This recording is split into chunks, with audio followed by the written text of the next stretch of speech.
Depuis la libération en 1945 jusqu'à l'invasion de l'Ukraine en 2022, l'URSS de Joseph Staline, comme la Russie de Vladimir Poutine, ont souvent tenté d'imposer leur vision du monde face à l'Occident.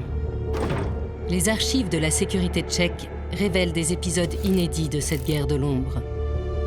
Ainsi, pendant la guerre froide, Moscou a largement utilisé les espions des pays de l'Est sous sa domination, comme ceux de la Tchécoslovaquie, pour mener ses opérations secrètes en Europe et dans ce qu'on appelait à l'époque le tiers-monde. Assassinats, terrorisme, vente d'armes, désinformation et même affaires privées. Après le coup d'État communiste de 1948, les premiers conseillers soviétiques incarnation du pouvoir de Staline arrivent à Prague. Ils sont chaleureusement accueillis. Prague se met aussitôt au service de Moscou. Dans les années 50, de nombreux conseillers soviétiques arrivent en Tchécoslovaquie. Ils étaient présents dans l'armée, ils étaient dans la sécurité et occupaient un certain nombre de fonctions administratives. Les soviétiques s'étaient également introduits au sein du renseignement tchécoslovaque. Ils prenaient part à toutes les réunions et rien ne pouvait être décidé sans leur accord. Ils commandaient simplement tous les services de renseignement. De plus, ils recevaient des transcriptions de toutes les informations venant de l'étranger, et bien sûr, toutes traduites en russe.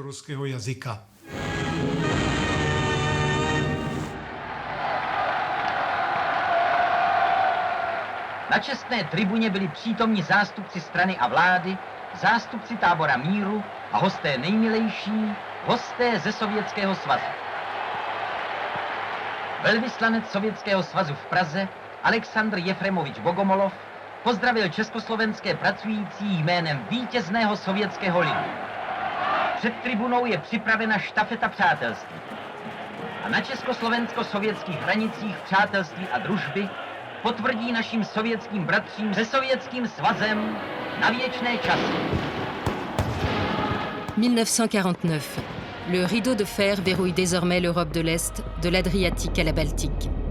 En face, les Occidentaux décident alors de créer un système de défense commun, l'OTAN. 12 membres en sont à l'origine, dont la France. La guerre froide est désormais engagée sur tous les fronts.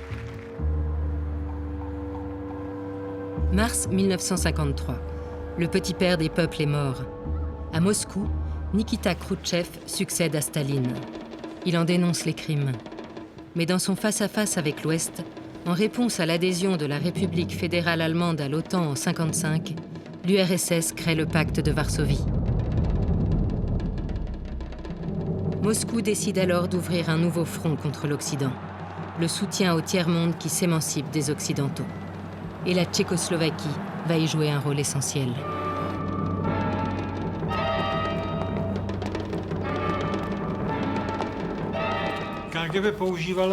Le KGB a utilisé de nombreux espions tchèques parce qu'ils étaient plus acceptables en Occident. Ils se comportaient mieux, étaient plus aimables avec les gens et ne se comportaient pas comme nombre d'espions russes. Les soviétiques suscitaient déjà un certain rejet par la façon dont ils s'habillaient, la façon dont ils se comportaient. En revanche, les Tchécoslovaques étaient, si l'on peut dire, plus civilisés. En 1956, les services secrets tchécoslovaques vont jouer un rôle important dans la crise de Suez. Pour la France et la Grande-Bretagne, la nationalisation du canal de Suez par le colonel Nasser est une menace pour leurs intérêts économiques, à commencer par leur approvisionnement en pétrole. Nasser se tourne alors vers la Tchécoslovaquie pour acheter des armes. Les armes vont être transportées par les bateaux soviétiques. En ce qui concerne l'engagement de la Tchécoslovaquie dans le tiers-monde, le traité de 1955 avec l'Égypte était crucial. L'Égypte s'engageait donc à acheter des équipements et du matériel militaire. 20 avions MiG-15, 2 avions UTI MiG-15, 100 chars T-34, 4 pièces d'artillerie lourde, des canons, des mortiers, des voitures, des lance-roquettes, des canons anti-chars et des camions. Les premiers équipements ont ainsi été livrés à l'Égypte au cours de l'automne 1955 et le reste au début de 1956. Cela signifie que lorsque la crise de Suez éclate à l'automne 1956, l'Égypte disposait déjà de ses armes.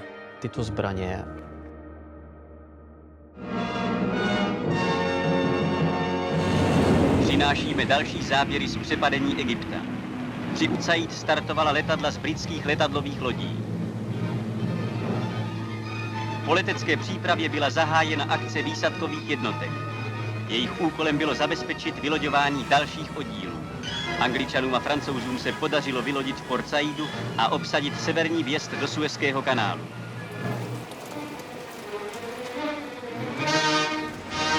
Jejich tanky pak pronikly do města. Potopené lodi v průplavu dokazují, že agresorům nešlo o zabezpečení plavby Suezským kanálem, ale o přímý útok na svrchovanost Egypta. Finalement, l'opération franco-britannique a échoué et on peut affirmer que les armes tchécoslovaques y ont assurément contribué. 25 mars 1957, signature du traité de Rome. C'est le véritable acte de naissance de la communauté européenne et de la nouvelle Europe des six. France, Allemagne, Benelux et Italie. Pour Moscou, c'est un danger. Et c'est d'abord le rapprochement franco-allemand qu'il faut torpiller. Le prétexte, la création par les six de la CECA, la communauté du charbon et de l'acier. La mise en place de la CECA et le renforcement de l'alliance entre la France et l'Allemagne a certainement fait peur à Moscou, dans la mesure où l'Allemagne a toujours représenté une forme de danger de retour du nazisme, le danger d'une nouvelle guerre mondiale. Et côté soviétique, la mise en place de la CECA pourrait être lue comme une forme de première pierre dans la remilitarisation de l'Allemagne, dans la reconstruction de sa force de frappe économique et donc peut-être un premier pas de la marche vers la guerre. C'est à Strasbourg, ville symbole du rapprochement franco-allemand, qu'un attentat à la bombe est alors organisé. L'objectif ? Faire croire que ce sont les Allemands, les coupables. L'attentat visait initialement un préfet, qui aurait dû être la victime d'une action subversive visant à stopper le rapprochement entre l'Allemagne et la France. Je dirais que l'objectif de l'opération était de renforcer le ressentiment français contre le revanchisme allemand. L'attentat est minutieusement préparé à Prague. D'abord, le choix de la date. Ce sera le 14 mai 57. Une session de la CECA à la préfecture de Strasbourg en présence de ministres français et de responsables européens. Pendant des mois, des agents tchécoslovaques étudient la rotation du courrier en France pour livrer en temps et en heure au préfet une boîte de cigares, cadeau d'un soi-disant représentant cubain de la Havane. Le préfet, André-Marie Trémaux, en offrira certainement à ses invités. Mais la boîte est piégée. C'est en Allemagne que des artificiers tchécoslovaques l'ont bourrée d'explosifs avec un détonateur. La boîte de cigares est transportée secrètement à Paris par la valise diplomatique et est expédiée par la poste à Strasbourg. Le préfet la reçoit. Seulement voilà, il oublie le paquet sur son bureau. 3 jours plus tard, à l'occasion d'une autre réception, le préfet envoie sa femme chercher la boîte de cigares. Le résultat de l'opération est une véritable tragédie, car la boîte a été ouverte par la femme du préfet. Alors qu'elle l'ouvrait avec un couteau de cuisine, elle a déclenché ainsi le mécanisme et la charge explosive l'a déchiquetée. Elle a été tuée sur le coup.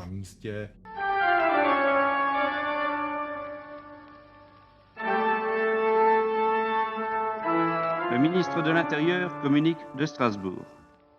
En l'état actuel de l'enquête, il n'est pas possible d'établir d'une façon précise quel est ou quels sont les auteurs de l'attentat dirigé contre le préfet du Bas-Rhin et qui a coûté la vie à Madame Trémaux, ni les motifs qui l'ont inspiré. Toutefois, les premières constatations conduisent à envisager une corrélation entre l'attentat et la réception de lettres de menace. Une expertise est en cours pour vérifier cette hypothèse. Et les enquêteurs français tombent dans le piège. La sûreté de l'État a vraiment réussi à semer la confusion dans l'esprit des enquêteurs français. Au départ, ils ont étudié la thèse principale selon laquelle les auteurs seraient des néo-nazis allemands qui tentaient d'attiser le ressentiment anti-français d'une partie de la région qui borde Strasbourg.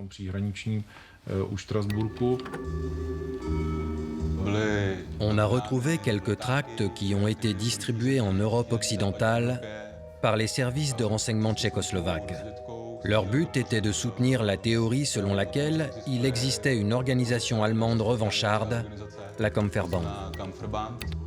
Cette organisation néo-nazie a en réalité été inventée de toutes pièces par les services tchécoslovaques.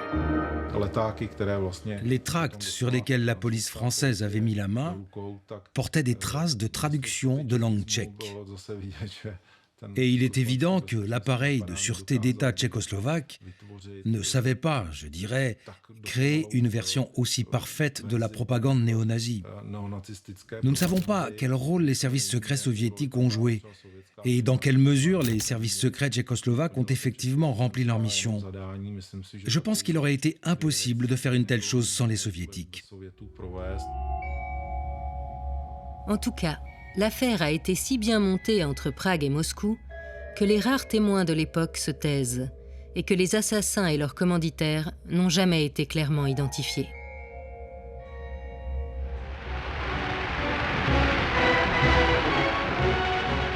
Mais la guerre froide se joue sur tous les continents. Moscou apporte son soutien aux guerres d'indépendance et la Tchécoslovaquie est placée en première ligne. Car Prague, au service de Moscou, dispose de deux atouts majeurs, une puissante industrie de l'armement et un vaste réseau de contacts avec les futures élites, notamment africaines. Selon les termes employés par la sûreté d'État, Prague est appelée la Genève communiste entre les années 50 et 60. La Tchécoslovaquie est en effet géographiquement très proche de l'Occident et abritait plusieurs organisations internationales pro-communistes, telles que l'Organisation internationale des journalistes ou l'Union internationale des étudiants, qui étaient naturellement utilisées pour étendre l'influence communiste dans le monde. Alors que le continent africain se décolonise progressivement depuis le milieu des années 1950, la politique étrangère soviétique menée par Khrouchtchev saisit cette opportunité pour tenter d'appliquer les principes du socialisme dans ces États émergents. Et les activités de renseignement ont joué un grand rôle dans ce processus.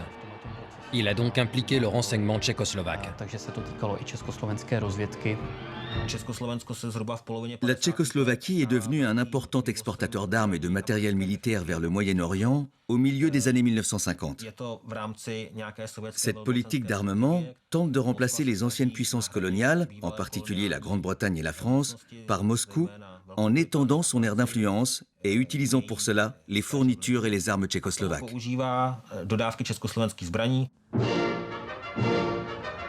Ainsi, Prague, au nom de l'internationalisme, soutient le FLN algérien, le mouvement d'indépendance. Mais encore une fois, Moscou ne veut pas apparaître directement face à la France du général de Gaulle, tant qu'il n'est pas certain que le communisme triomphe en Algérie. Přes 7 let vede Francie krutou vyhlazovací válku proti Alžířanům. 800-tisícová armáda vyzbrojená nejmodernější vojenskou technikou má zlikvidovat povstalce a pokořit celý národ. Na bojiště jsou posílány nové oddíly armády a cizinecké legie. Na vojenských hřbitovech přibývají řady nových křížů. V alžírských horách se z prvních domorodých partizánských oddílů sformovala národně osvobozenecká armáda. L'une de ces histoires très épiques est celle du navire Lidice. Il a transporté plusieurs centaines de tonnes d'armes vers le Front de libération nationale algérien en 1959. Bien que la Tchécoslovaquie n'ait pas de débouchés sur la mer, elle dispose d'une dizaine de cargos pour mener ses opérations secrètes. C'est le Lidice qui est choisi. Le 20 mars 1959 est prise la décision d'un départ depuis le port de Gdynia en Pologne. D'après les documents remis au commandant du Lidice, 2 cargaisons sont à bord. L'une officielle, 3000 tonnes de matériel, dont 75 automobiles Skoda et des groupes électrogènes. L'autre est secrète, 581 tonnes d'armes négociées par un ancien colonel nazi, trafiquant d'armes opérant depuis le Maroc. Destination officielle, Haiphong, au Vietnam. Chargement pas vraiment discret d'ailleurs. Même les prostituées du port polonais sont au courant. Et puis, une fois franchi le canal de Kiel, changement de direction. Le Lidice met le cap sur le Maroc. Le 5 avril, les Marocains préviennent le Lidice que des navires de guerre français sont partis à la rencontre du cargo. Les espions français en Pologne sont certains que le navire tchécoslovaque livre des armes au FLN algérien. Le roi du Maroc tente de sauver les apparences, parce qu'il touche une commission sur la vente. Il affirme que c'est au Maroc que les armes sont destinées.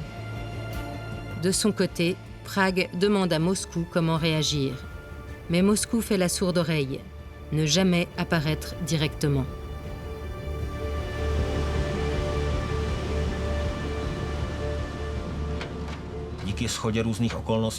Après plusieurs péripéties, mais aussi parce que les services secrets français avaient été informés, le navire a été retenu sans décharger les armes au Maroc, d'où elles devaient être transportées en Algérie.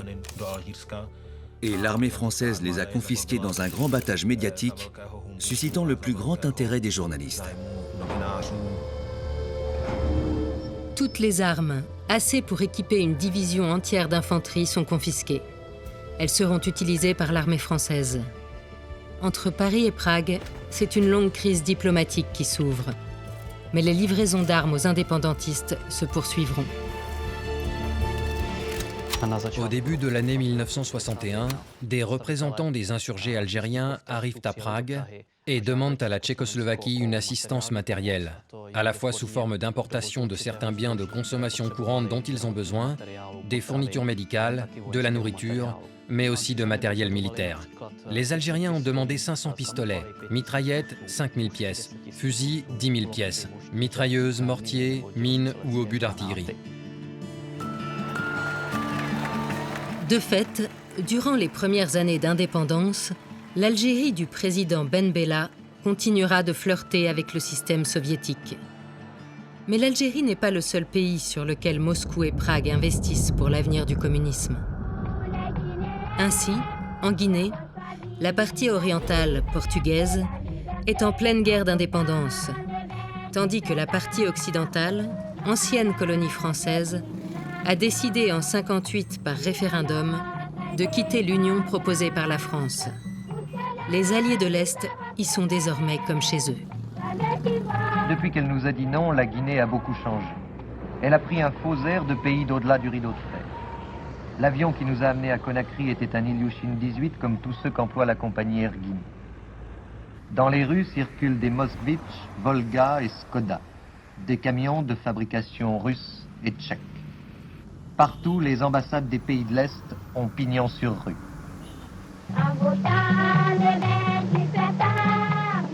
En août 1960, 2 jeunes marxistes se rencontrent à Conakry. Le premier se présente comme secrétaire de l'ambassade de Tchécoslovaquie. Le deuxième est un jeune révolutionnaire qui se bat pour l'indépendance de la partie portugaise de la Guinée. C'est une recrue de choix pour Prague et donc pour Moscou. Il s'appelle Amilcar Cabral.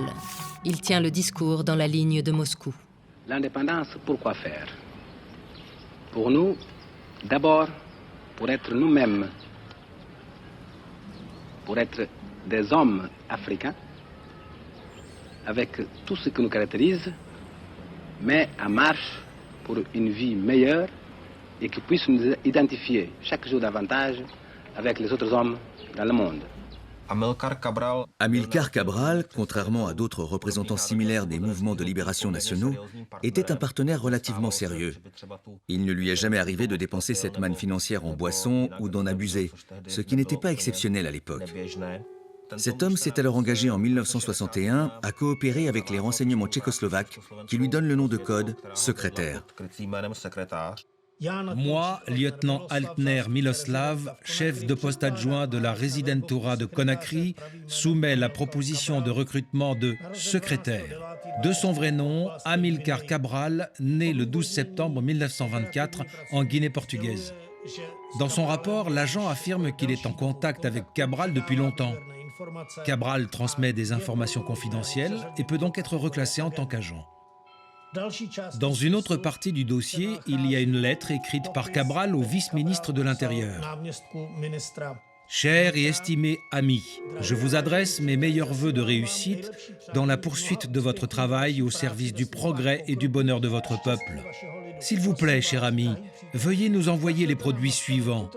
Nitrate d'ammonium, nitrate de potassium, chlorate de potassium, acide sulfurique. » Cabral accepte de l'argent pour son mouvement et des conseils militaires. Mais il a aussi des demandes très concrètes, comme des lunettes de vue que le service de renseignement lui achète à Prague. Les services tchécoslovaques vont aussi régler les affaires privées de Cabral. À Prague, un Angolais du nom d'Alves Montero, qui se forme à l'Université des cadres des pays en développement, est marié avec une Guinéenne, Maria Sa. Mais il la bat. Elle est aussi la maîtresse de Cabral. Cabral fait intervenir le renseignement tchécoslovaque. Le bureau central contacte le département législatif du ministère de l'Intérieur, en précisant qu'il y a un intérêt opérationnel à résoudre la situation en raison des actions d'une ampleur considérable. En Guinée, bien sûr. Montero est renvoyé de son université et chassé de Prague. Il accepte le divorce et Maria Sa épouse Cabral. Amilcar Cabral est mort brutalement. Les services de renseignement tchécoslovaques ont mis sa disparition sur le compte des services secrets portugais qui ont exploité les oppositions au sein même du mouvement de libération nationale dirigé par Cabral. Avec son assassinat à Conakry, le 16 janvier 1973, le renseignement tchécoslovaque perdait l'un de ses agents les plus importants et les plus influents en Afrique de l'Ouest. De l'autre côté de l'Atlantique, un nouveau modèle révolutionnaire voit le jour. Janvier 1959, Fidel Castro prend le pouvoir à la Havane. Prague est tenue de jouer un rôle essentiel auprès de Cuba, tant que Moscou ne s'est pas fait une idée précise des intentions du nouveau régime. Initialement, Fidel Castro n'est pas encore le communiste convaincu qu'il est devenu plus tard. L'idéologie communiste était une composante de son action, mais pas la plus importante, voire plutôt marginale. Il cherchait du soutien là où il le pouvait. La Tchécoslovaquie le lui a fourni en lui livrant des armes. On parlait à Cuba à l'époque de la Tchécoslovaquie comme d'un brise-glace du camp socialiste, c'est-à-dire d'un pays qui était à l'avant-garde, ouvrant la voie à l'influence soviétique. La Tchécoslovaquie disposait à Cuba d'une délégation diplomatique avant que les soviétiques ne soient officiellement présents. Cuba, qui tenait le rôle de cheval de Troie sur le continent américain, était d'une grande importance pour les plans de Moscou.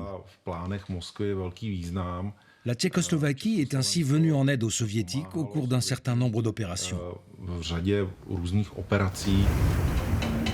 Les services secrets tchécoslovaques travaillent activement pour Cuba, toujours sous l'œil vigilant de Moscou. Opération diplomate, pour faire croire à des activités d'espionnage américaines à Cuba. Opération Maceo, pour décrypter les messages des ambassades impérialistes à la Havane. Opération Neptune, pour rallier des pays d'Amérique latine à la Révolution.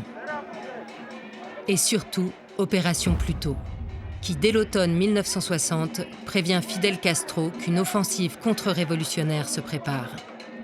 De fait, en avril 61, des exilés cubains soutenus par les Américains débarquent dans la baie des Cochons. C'est un désastre. Grâce aux armes tchécoslovaques, notamment, les exilés sont rejetés à la mer. Moscou se dévoile alors et soutient ouvertement Castro. En octobre 62, Des missiles nucléaires soviétiques sont installés à Cuba face aux États-Unis. Le président Kennedy menace. Khrouchtchev finit par reculer et retire ses missiles. En quelques mois, on est passé tout près d'une troisième guerre mondiale. Et Prague reste le meilleur soutien de la Havane. Aj tisíce kilometrov od nás, ďaleko za morom, v hrdinskej kubánskej krajině je jeseň. Sluncem proteplené brázdy přijímají odřezky cukrové třtiny, z kterých vzejde nová, bohatá úroda. Více chleba je nutno dát lidu. A proto přišel mezi dělníky v znárodněných mlýnech zavázat symbolický 100 000 pytel mouky i partizánský hrdina Che Guevara, ministr průmyslu. Dès 1962, Prague devient une véritable agence de voyage secrète pour les révolutionnaires de tous les pays formés à Cuba. Il faut les acheminer sur leur terrain d'action sous de fausses identités. C'est l'opération Manuel. En effet, après la crise des missiles, une seule ligne aérienne à Cuba fonctionne, la Havane-Prague. Les premiers à quitter secrètement Cuba pour rejoindre leur guérilla via Prague seront des Vénézuéliens. En 4 ans, 639 guerrieros seront transportés de Cuba à Prague et de Prague dans divers pays, notamment d'Amérique latine. Prague fournit l'hébergement pour les révolutionnaires en transit, des formations complémentaires et tous les faux papiers. En 1964, une dépêche de la Havane demande instamment au service de renseignement tchécoslovaque, dans le cadre de l'opération Manuel, de prendre en charge une certaine Tamara Bunke, une Allemande née en Argentine de parents communistes qui ont fui le nazisme et sont revenus s'installer en RDA. Elle se fait appeler Tatiana ou Tania. En 1960, à Leipzig, la jeune traductrice, qui parle aussi le russe, l'anglais, l'espagnol et le français, avait commencé une liaison avec Che Guevara, qui l'appelle son étoile fugace, et elle s'installe à Cuba. Mais le Che a aussi des projets pour elle, l'envoyer en Bolivie faire la révolution. C'est dans une ferme près de Prague qu'elle suit une formation complémentaire à la guérilla. Elle est habituée au changement d'apparence. Tania était arrivée blonde en Tchécoslovaquie. Ici, elle apparaît les cheveux teints en noir. Sous un faux passeport au nom de Laura Gutiérrez Bauer, elle quitte donc Prague pour la Bolivie. Étoile fugace ne reverra jamais la Havane. 3 ans plus tard, elle sera abattue dans une embuscade dans la forêt bolivienne, quelques semaines avant la mort du Che.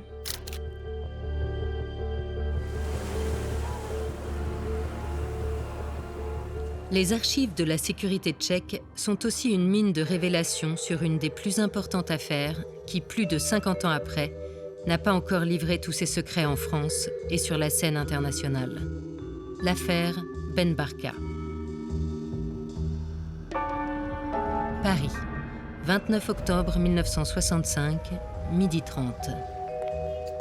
Devant la célèbre brasserie Lip, l'opposant de gauche marocain Mehdi Ben Barka, qui revient de Prague, est obligé par 2 policiers français à monter dans une voiture conduite par un informateur des services secrets français. On ne retrouvera jamais le corps de Ben Barka. La France a-t-elle laissé faire? Quel rôle a joué la police secrète, voire la CIA?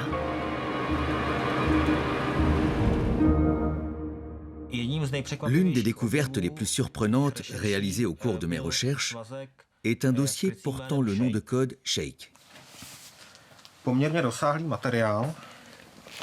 Cet ensemble de documents relativement conséquents forme le dossier d'un homme qui est connu dans l'histoire dans un tout autre contexte. L'homme politique marocain Mehdi Ben Barka. C'est un personnage emblématique dont on parle encore et dont la disparition a engendré un éminent scandale politique, une affaire à laquelle sont mêlés plusieurs services secrets de l'Ouest comme de l'Est. D'après le dossier que j'ai obtenu, le portrait de Ben Barka est un peu différent et montre qu'il était très proche de différents services secrets, spécialement ceux de Tchécoslovaquie et probablement d'autres. Mehdi Ben Barka entre en contact avec les services de renseignement tchécoslovaques pour la première fois en mars 1960, lorsqu'il rencontre, par hasard, dans un café parisien, Zdeněk Mičke, secrétaire de l'ambassade de Tchécoslovaquie. Il n'était pas seulement un diplomate de l'ambassade, c'est aussi un agent du renseignement tchécoslovaque désigné sous le nom de code Motel. Mičke et Ben Barka s'entendent bien et sympathisent immédiatement. Mičke l'invite à l'ambassade à l'occasion d'une réception. Au cours de celle-ci, Ben Barka surprend Mičke et l'ambassadeur tchécoslovaque par ses positions pro-soviétiques et par une vision du monde qu'ils avaient en commun.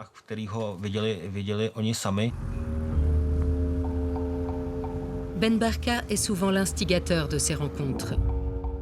Une dizaine la première année. Il informe Mičke de ses contacts et donne des informations précieuses sur la situation politique dans les différents pays post-coloniaux.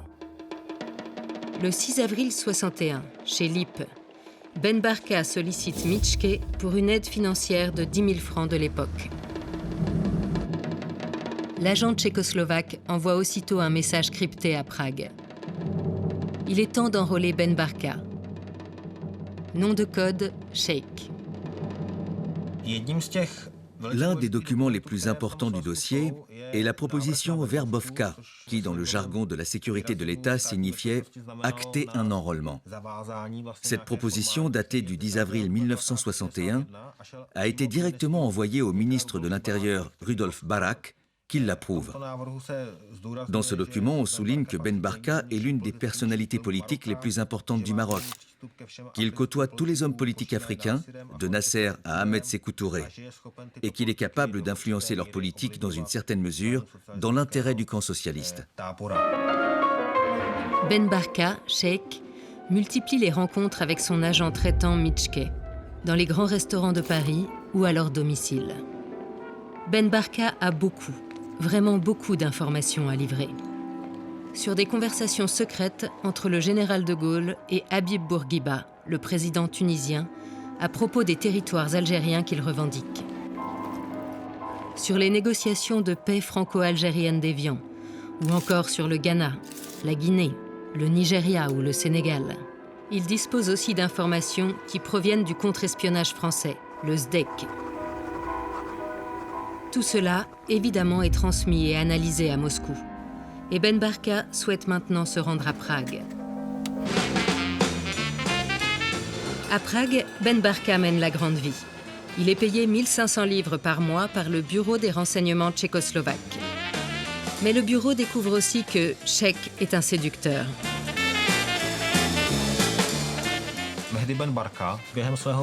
Mehdi Ben Barka, lors de son premier séjour à Prague, a surpris ses hôtes, puisqu'il a entretenu une liaison avec une jeune femme.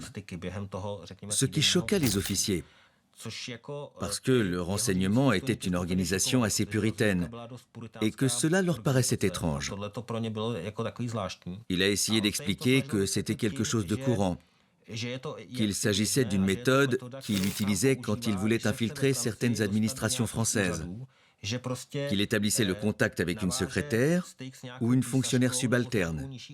Il l'invite, la sort, et elle lui donne ensuite les documents dont il a besoin.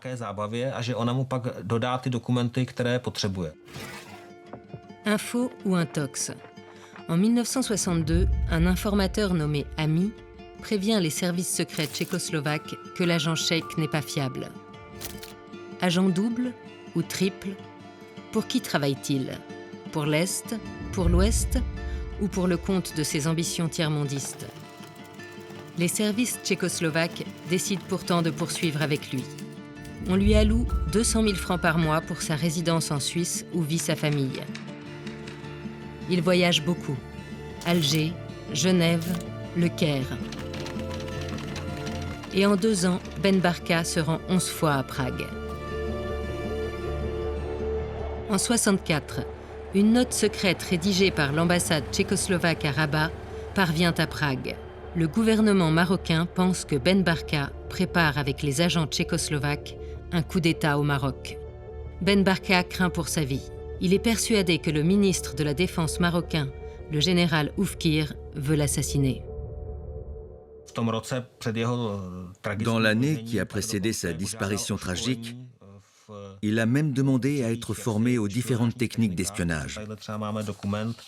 Nous avons ici un document daté du 17 mars 1965 qui décrit le déroulement de la formation que Sheikh a reçue dans des locaux tenus secrets appartenant au ministère de l'Intérieur, au numéro 8 de la rue Klimenska. 10 officiers du renseignement l'ont entraîné pendant une semaine dans des domaines tels que l'infiltration, les méthodes de communication, l'écriture de messages codés, la communication radio, la filature et comment y échapper. Ben Barka se rend alors à Cuba en septembre 65 pour préparer la conférence de solidarité aux peuples d'Afrique, d'Asie et d'Amérique latine, la tricontinentale. Elle est prévue en janvier 66 et le Marocain en sera probablement l'un des dirigeants. Ce mouvement compte rallier toutes les luttes d'indépendance et réunir tous les leaders anti-impérialistes. Señor El Mahdi Ben Barka, presidente del comité preparatorio de la primera conferencia tricontinental.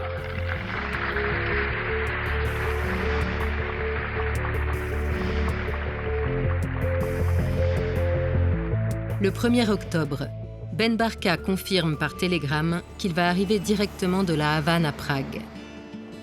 Il rend compte à ses agents traitants d'une entrevue de 4 heures avec Castro et des intentions de Houari Boumedienne, le nouveau leader algérien. Le 3 octobre, Ben Barka est à Paris pour discuter d'un projet de documentaire sur le tiers-mondisme. Le 29 octobre, Ben Barka est enlevé. On ne retrouvera jamais son corps.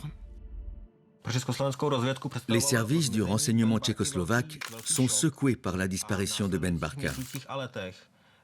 Dans les mois et les années qui suivent, le bureau prend note de tout ce qui est dit dans le cadre de l'enquête. Les Tchécoslovaques parviennent à mettre sur écoute la salle d'audience lors du procès en 1966 des personnes soupçonnées d'être les responsables de l'enlèvement de Ben Barka. Le bureau dispose ainsi d'une transcription complète de tout ce qui est dit durant l'audience. En outre, ils ont utilisé sa mort d'une manière très intéressante avec les mesures dites actives, ce qui, dans leur jargon du renseignement, signifiait la mise en place d'une campagne de désinformation.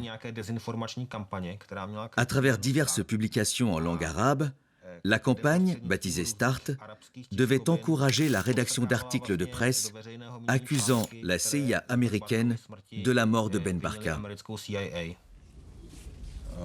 Les informations concernant cette mesure active ont été conservées à la fois dans le dossier de Ben Barka et dans un dossier concernant le journaliste français Jean-Raoul Clémentin. Dans les 1500 pages de son dossier aux archives des renseignements tchèques, on découvre que la collaboration de Clémentin, alias Jean Manon, alias Pipa, robinet en tchèque, commence dès 1954. Il travaille alors au quotidien Libération de l'époque et fournira plus de 300 notes sur la politique française. Anti-américain et anticolonialiste, son profil intéresse Prague, qui le recrute officiellement en 61, alors qu'il travaille maintenant pour l'hebdomadaire satirique Le Canard enchaîné. Il reçoit 15 000 francs pour acheter sa maison de l'ouest parisien. Jean-Raoul Clémentin est au service d'un agent tchécoslovaque en France depuis septembre 1961. Il est, dès le début de leur coopération, suspecté d'être sous le contrôle des services secrets français. Mais comme les Tchécoslovaques n'avaient pas d'agent de haut niveau pour confirmer ces soupçons, le bureau a utilisé Clémentin pour lui faire rédiger des notes sur différents journalistes, rapporter des indiscrétions politiques et rédiger des articles de désinformation dans Le Canard enchaîné, où il travaillait alors. Clémentin, Pipa, sera l'un des principaux agents de l'opération de désinformation. Nom de code, START, qui laissera entendre que c'est la CIA qui a kidnappé Ben Barka.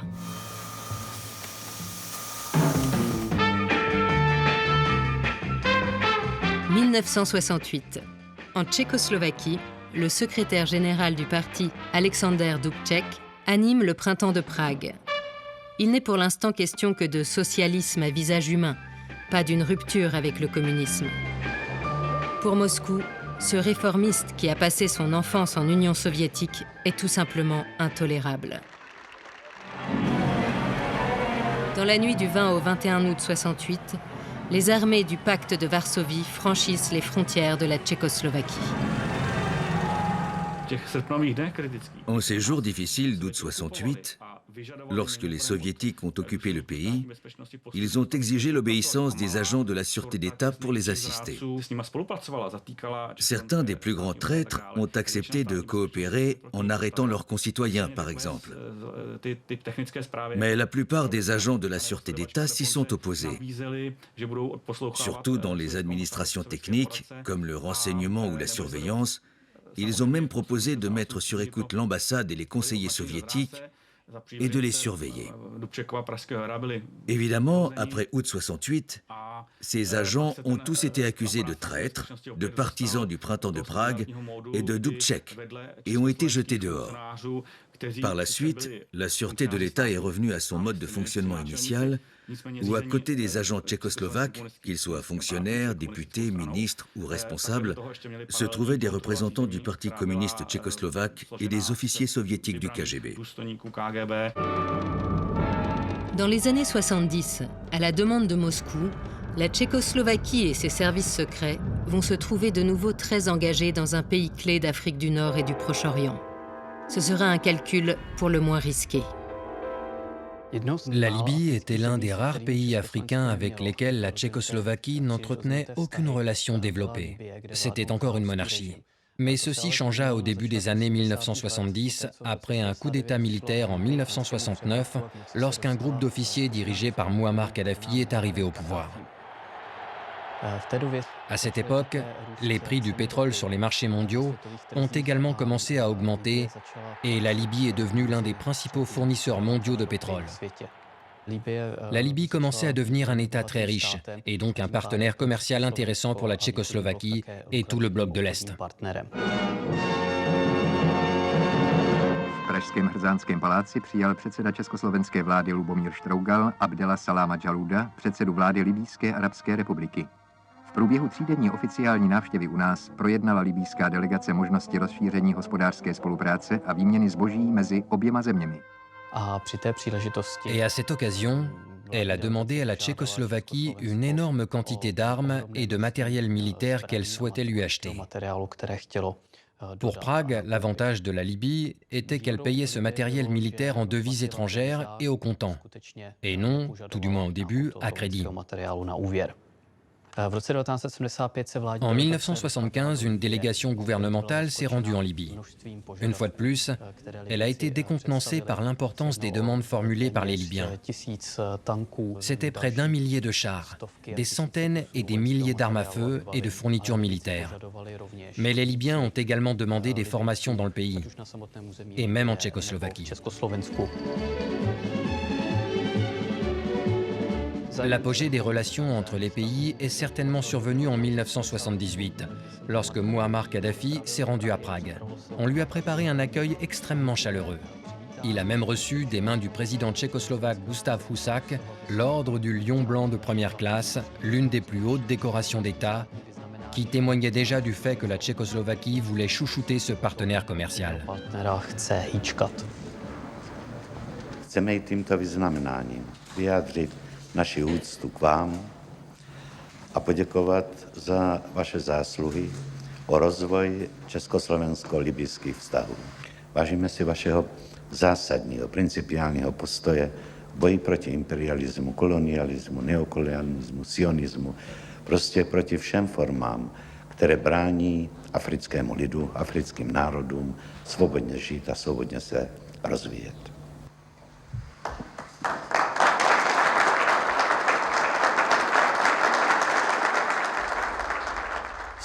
Les relations entre la Tchécoslovaquie et la Libye se fissuraient. C'était en partie pour des raisons idéologiques, car il y avait des contradictions entre la direction donnée par Kadhafi à sa révolution et le fait qu'une partie des armes qu'il achetait en Tchécoslovaquie était ensuite revendue ou distribuée à d'autres pays.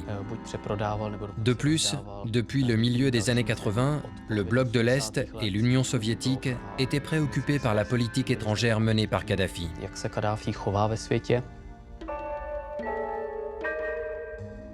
Lorsqu'un avion s'écrase au-dessus de Lockerbie en Écosse en 1988, on soupçonne les services de renseignement libyens d'être derrière l'attentat à cause de l'utilisation d'explosifs Semtex produits en Tchécoslovaquie.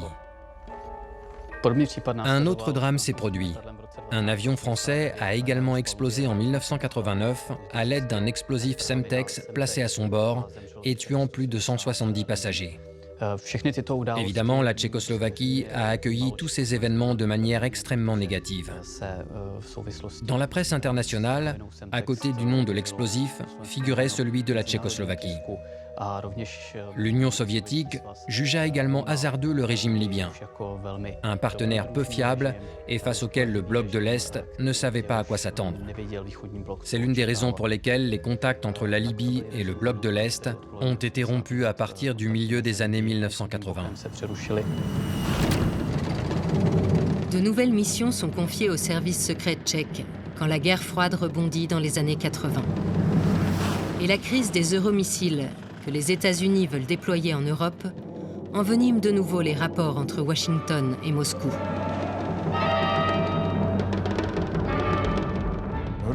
En 1985, j'ai été envoyé aux États-Unis au bureau de New York.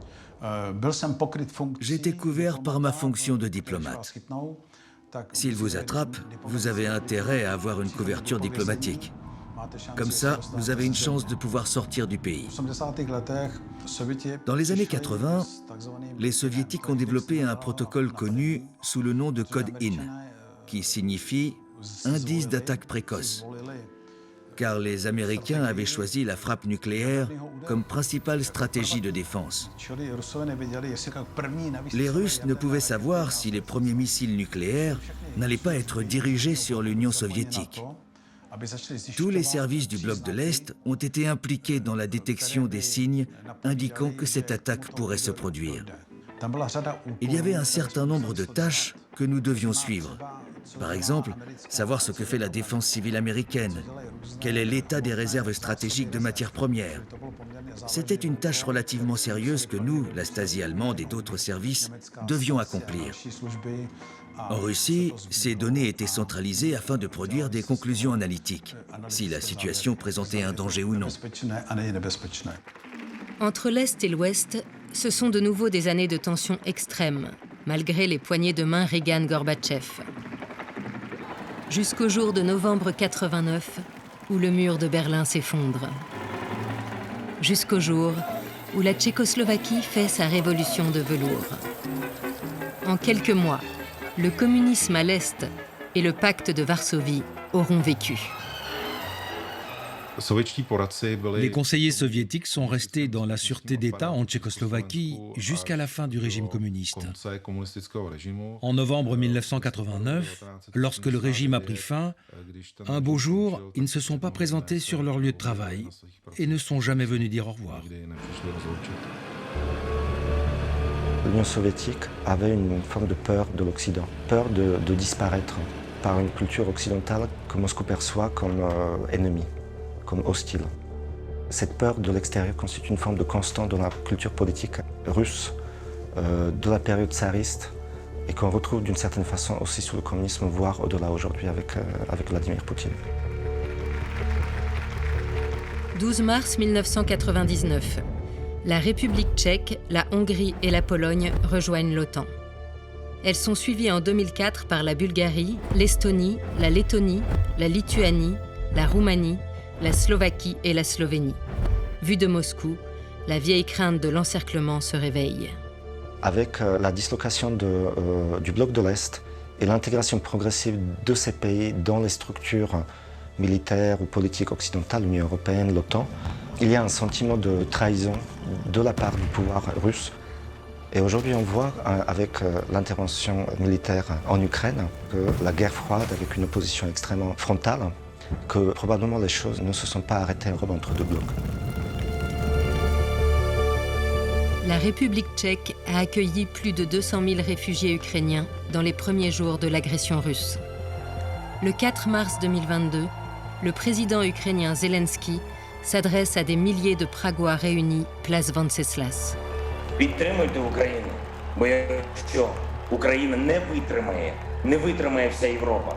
Якщо Україна паде, паде вся Європа. Я впевнений в вас, тож якщо ми переможемо, то це дійсно буде велика перемога démocratie. Prague s'engage résolument aux côtés de l'Ukraine. Prague, au service de Moscou, c'est fini.